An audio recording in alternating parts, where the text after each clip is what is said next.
তো এবার দেখেন আমাদের এখানে একটা বিল বাকি আছে, বিএনআই বার্কশায়ার। সো এখন আমাকে ক্লায়েন্ট বলতেছে যে ওইটা নিয়ে আপাতত কোনো কথা বলে নাই।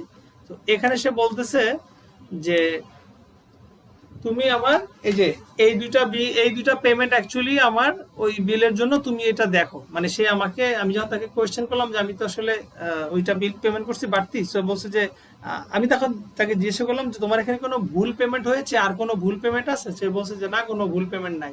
তো ক্লায়েন্টকে আসলে এর চেয়ে বেশি আপনি জিজ্ঞেস করতে পারবেন না।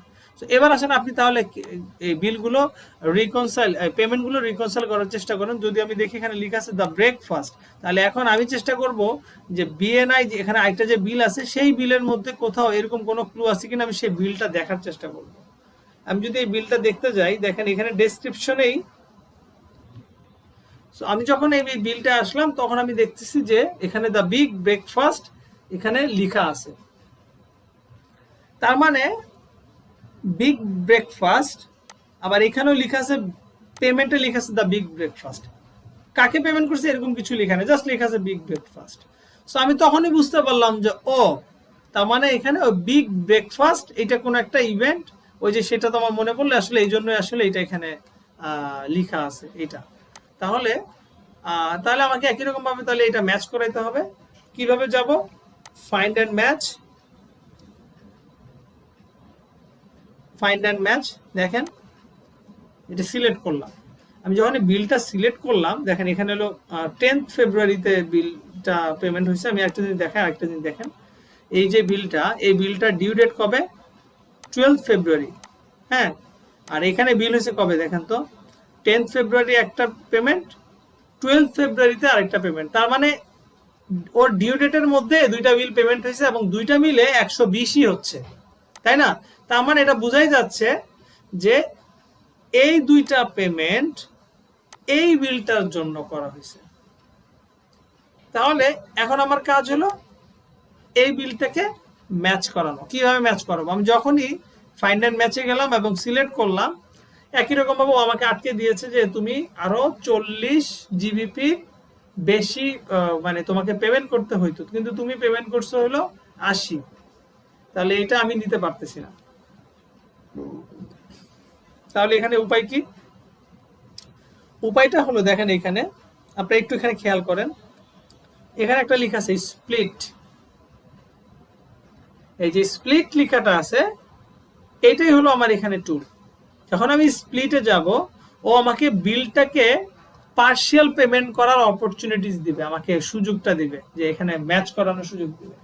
তো পার্ট পেমেন্ট, তখন আমার এখানে যাব পার্ট পেমেন্ট, আমি কত পেমেন্ট করব? আমি আসলে এখানে পেমেন্ট করতে যাচ্ছি আসলে 80। দেখেন এখানে আমার 80 পেমেন্ট হচ্ছে, সো অটোমেটিক ও নিয়ে নিয়েছে যে পুরো বিল 120, সেখান থেকে আমার পার্ট পেমেন্টে 80 আমি নিয়ে নিলাম, রিমেনিং অ্যামাউন্ট আরো 40 থাকে। সো স্প্লিট দিলাম, দেখেন সাথে সাথে ম্যাচ করেছে। সো আমি ওকে দিলাম।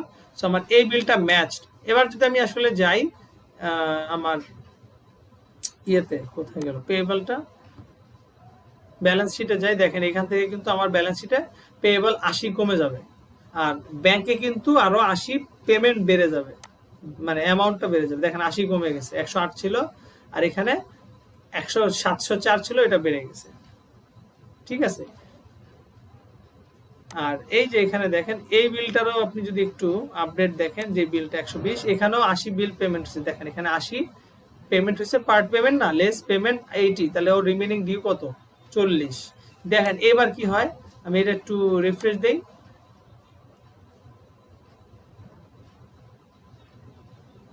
দেখেন এখানে কি, এটা অটো, এখন তো অটো ম্যাচ করবে কারণ ওই বিলের অ্যামাউন্ট এখন 40 হয়ে গেছে। সো এটা আমি পেমেন্ট করলাম। সো এটা শেষ। তা আমার হলো কি হলো, পার্শিয়াল বিল পেমেন্ট হলো, আমার ওভার পেমেন্ট হলো। আরেকটা আছে, আমার ওভার পেমেন্ট তো আমার অ্যাডজাস্টমেন্ট হয়নি। তাহলে এখন যখন আমার ওভার পেমেন্ট হয়েছে, আমি যখন ক্লায়েন্টকে বললাম যে তোমার ওভার পেমেন্ট হয়েছে, পরবর্তী বিলের সাথে অ্যাডজাস্ট করো, তখন আমাকে ক্লায়েন্ট আবার আমাকে বললো যে তোমার বিএন এর সাথে আমি আরেকটা কাজ করেছি, তুমি এই বিল নাও। এবং আমি আবার হলো ওদের কাছ থেকে আরেকটা সার্ভিস নিয়েছি, ওদের ওইটার জন্য আমি একটা পেমেন্ট করেছি কত, 666। ওই একই একই ধরনের আমি একটা সার্ভিস নিয়েছি এবং সেটা ভ্যালু হলো 678, এবং ওইটার সাথে আমি এটা অ্যাডজাস্ট করে বিলটা পেমেন্ট করে দিছি। সো তুমি এলো এটার সাথে এটা অ্যাডজাস্ট করো। তো আমি তখন কি করব, সুন্দরভাবেই আমি অ্যাওয়েটিং পেমেন্টে গেলাম, আমি একটা নতুন বিল ক্রিয়েট করলাম, সেটার নাম হলো বিএনআই, মানে বিএনআই কে পেমেন্ট করতেছি, এবং ওইটার ডেডলাইন ছিল অ্যাকচুয়ালি আপনার ইনভয়েসের ডেট ছিল আসলে আপনার 20 সালের জুলাইতে,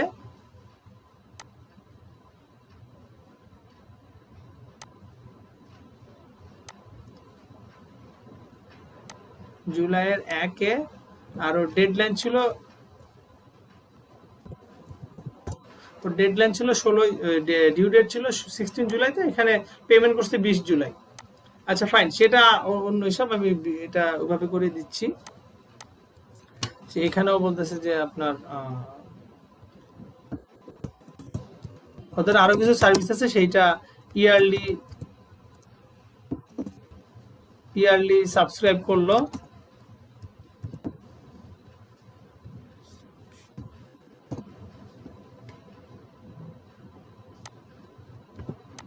ইয়ারলি সাবস্ক্রিপশন কোয়ান্টিটি এত,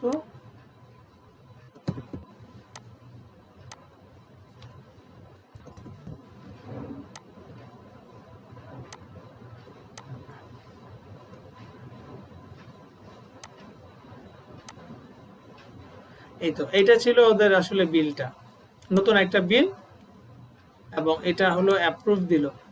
ফাইন, দেখেন যখন আমি এই বিলটা ক্রিয়েট করলাম তার পেমেন্টের সাথে, তখনই আমার এখানে একটা উইন্ডো চলে আসলো, এই যে উইন্ডো চলে আসলো। উইন্ডো আমাকে বলতেছে allocate outstanding credit BNI Berkshire 12 in outstanding credit, would you like to allocate.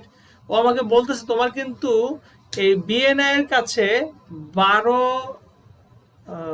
পাউন্ডের একটা আপনার তোমার ক্রেডিট আছে, আউটস্ট্যান্ডিং ক্রেডিট আছে, তুমি কি এটার সাথে অ্যালোকেট করবা? অ্যালোকেট করতে চাও? আমি আপাতত এটা স্কিপ দিলাম, আমি আগে বিলটা ক্রিয়েট করলাম। তাহলে দেখেন বিলটা আমার ক্রিয়েট হয়ে গেল, আমি ওটা নিলাম না, আমি স্কিপ করলাম। এবার যখন আমি আমার অ্যাওয়েটিং পেমেন্টে যাচ্ছি, দেখেন আমার আগের বিলটা না, 120-এর বিলটা তো পেমেন্ট হয়েই গেছে, নতুন আমার একটা বিল আসলো, যেটার জন্য ওরা আমাকে বিল করেছে কিন্তু 678, এবং আমি আবার দেখতেছি যে আমার 12 জিবিপি আরেকটা ওভার পেমেন্ট আছে, যেখানে এখানে মাইনাস দেখাচ্ছে।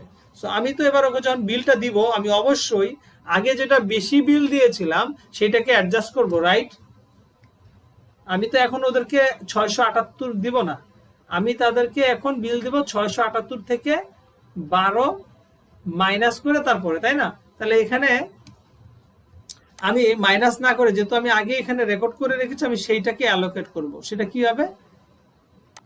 এই আমি আমার ওভার পেমেন্টের যে ইয়েটা আছে, কি বলে অ্যাওয়েটিং পেমেন্টে আছে, আমি সেখানে গেলাম এবং এই অপশনে গেলাম, এখানে দেখেন অ্যালোকেট ক্রেডিট, ও বলতেছে অ্যালোকেট ক্রেডিট করো। কোথায়? আমার 678-এর একটা বিল আছে, 678-এর বিলের সাথে ও বলতেছে তুমি এটার সাথে অ্যালোকেট করো। সো কত অ্যালোকেট করবো? আমার এখানে ক্রেডিট ব্যালেন্সই আছে 12, আর আমার বিল আছে 678। দেখেন ও বলতেছে 1 জুলাই 2020-এর একটা বিল আছে, এবং সেখানে এই যে টোটাল 678 এখানে তোমাকে ইনভয়েস করছে, টোটাল ডিও আছে 678, তোমার ডিও আছে 678। তাহলে তুমি ওখানে এই ক্রেডিটটা তুমি অ্যালোকেট করে দাও, তাহলে তোমার অ্যালোকেট ক্রেডিট আর কিছু থাকে না, তোমার কোনো ক্রেডিটই থাকে না। তুমি এটা অ্যালোকেট করে দাও। সো অ্যালোকেট আমি করে দিলাম, এটার অ্যালোকেশন শেষ। এখন আমি যদি আমার অ্যাওয়েটিং পেমেন্টটাকে রিফ্রেশ করি, তাহলে দেখেন আমার ওভার পেমেন্ট নামে এখন আর কিছু থাকবে না। ওভার পেমেন্ট আমার কিছু নাই, নতুন আমার একটা বিএনআই বার্কশায়ারের আগের যে 678-এর বিলটা ছিল সেটা এখন আর নাই, সেটা এখন হয়ে গেছে 666। এখানে একটু অপশন দেখাচ্ছে, যে কারণে ওভার পেমেন্ট অ্যাডজাস্ট করা হয়েছে ওর সাথে, এই জন্য সে তো অরিজিনাল বিল না, দেখতে এরকম না, সেটা চেঞ্জ করা হয়েছে। দেখেন এখানে আছে 678-এর সাথে আমি ওভার পেমেন্ট 12 অ্যাডজাস্ট করছি, এবং অ্যামাউন্ট ডিউ আছে আমার কত? 666। শুধু আমি যদি এবার রিফ্রেশ দেই,